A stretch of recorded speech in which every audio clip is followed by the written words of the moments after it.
ก็งามจะหักไผดี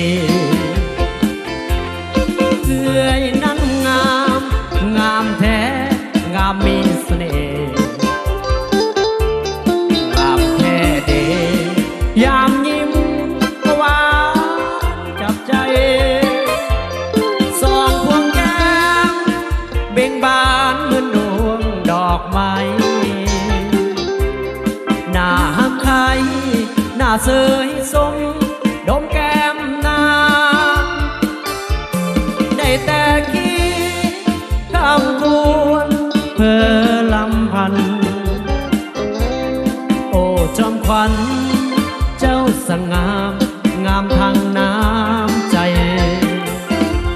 น้องนั้นงามเหมือนเอื้อยงามบ่มีปิดได้แต่คิดบ่ฮู้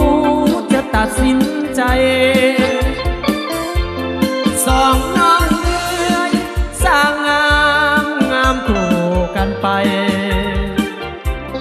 หาเกลือใหญ่อย่างนางน้องผู้โสภาอุกใจนาเมื่อหามีปัญหายากหนักหนาเพราะสองคนนั้นงามเหมือนกัน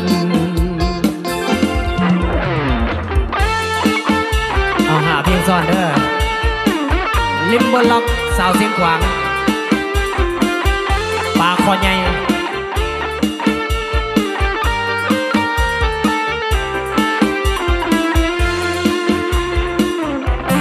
น้องนั่งงามเหมือนเอ้ยงามบ่มี